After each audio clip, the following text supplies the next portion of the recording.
The 5 a.m. Club. You've heard the gospel, that secret society of superhumans who have crushed their workout, meditated, and basically conquered the world before the rest of us have even processed our first coherent thought. The motto is seductive. Own your morning, elevate your life. But what if I told you that for most of us, trying to force our way into this exclusive club isn't the key to success? What if it's actually the key to burnout, misery, and a deep-seated resentment for your alarm clock? Today we're holding a funeral for the 5 a.m. Club. We're going to expose why this one-size-fits-all approach is a flawed and often damaging productivity myth.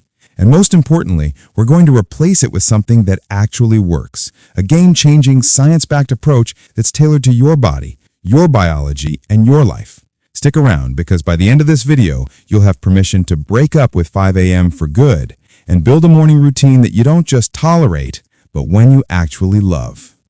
Part 1. The Allure of the Victory Hour. Deconstructing the 5 a.m. Club.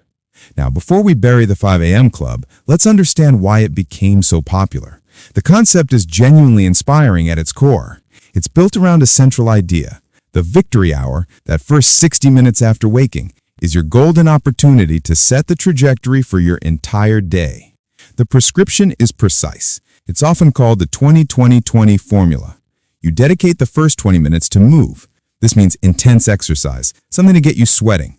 The goal is to lower cortisol, your stress hormone, and release BDNF, or brain-derived neurotrophic factor, which helps repair brain cells. The next 20 minutes are for reflection.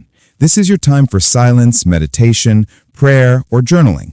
It's about gaining clarity, setting your intentions, and achieving peace before the chaos of the day begins. And the final 20 minutes are for growth. This means learning, reading a book, listening to a podcast, studying a new skill, anything that expands your knowledge. The philosophy also talks about mastering your 4 interior empires: your mindset, psychology; heart set, emotional well-being; health set, physicality; and soul set, spirituality. The 20-20-20 formula is designed to nurture all 4 of these empires, creating a holistic foundation for success. It sounds like the perfect recipe for a world-class life, right? A clear blueprint to join the ranks of the elite. And for a select few, maybe it is. But for the vast majority of the population, this rigid prescription is a disaster waiting to happen. Part 2. The Hangover. Why the 5 a.m. Club fails most people. Neuroscientists and sleep experts often warn against rigid morning routines. The fundamental problem is that they completely ignore our individual biology. We all operate on an internal 24-hour clock known as a circadian rhythm, and this creates what we call a chronotype, our natural preference for sleep and wake times. Forcing someone who is a genetic night owl to wake up at 5 a.m. is like asking them to live in a permanent state of jet lag. The consequences aren't just fatigue. They can include impaired cognitive function, mood disturbances, and an increased risk for metabolic issues. And the experts are right. The biggest flaw of the 5 a.m. Club is its dogmatic, one-size-fits-all approach. Let's break down exactly why it's a bad idea for most of us. 1. The chronotype conflict. As mentioned, your chronotype is largely genetic. About 30% of the population are morning larks who naturally thrive early, but a significant portion, around 20 to 30%, are night owls whose brains don't hit their peak performance until later in the day or evening, and the rest of us are somewhere in the middle. Expecting a night owl to be sharp and productive at 5 a.m. is like expecting a fish to climb a tree. It goes against their fundamental nature. Forcing it leads to what's called social jet lag, where your body clock is completely misaligned with your daily schedule, causing chronic fatigue. 2. The unrealistic sleep sacrifice. Let's do the math. To get the expert-recommended 7 to 9 hours of sleep and wake up at 5 a.m., you need to be asleep by 9 or 10 p.m. at the latest.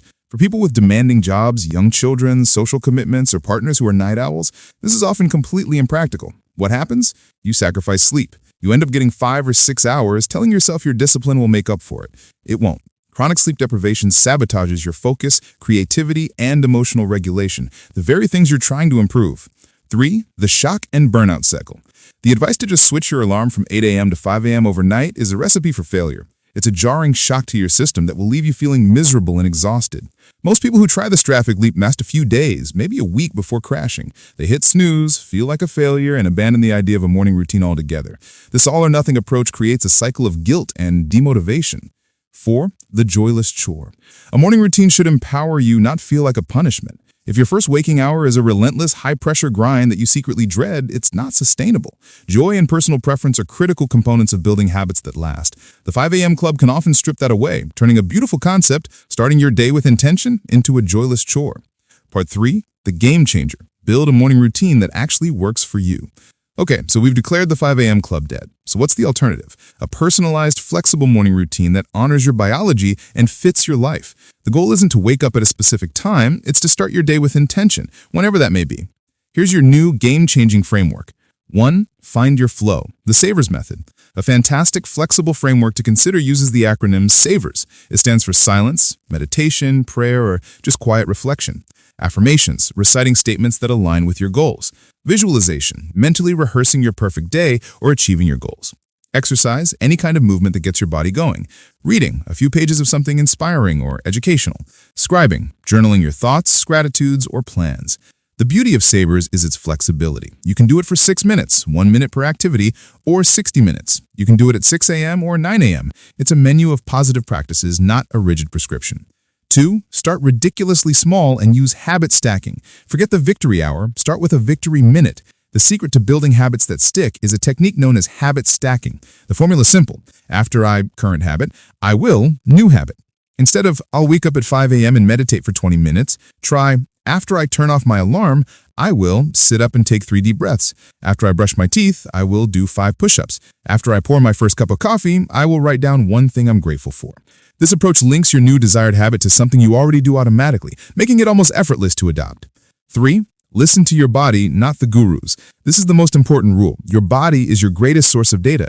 Are you consistently tired? Is your mood suffering? Are you relying on caffeine to get through the day? Then your routine isn't working for you, no matter what a best-selling book says. Give yourself permission to experiment. Maybe you're more creative at night. Do your journaling then. Maybe a walk at lunch is better for your energy than a morning workout. Your ideal routine is not static. It will change as your life changes. Be adaptable.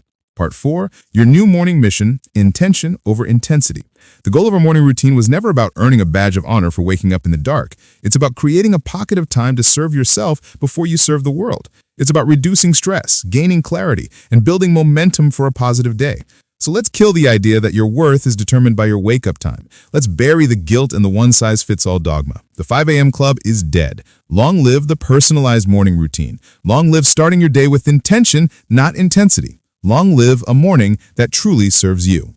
Thanks for watching. If this video gave you permission to find a morning routine that fits your life, give it a thumbs up and subscribe for more content that challenges the hustle culture. Now go enjoy your morning, whenever it may start.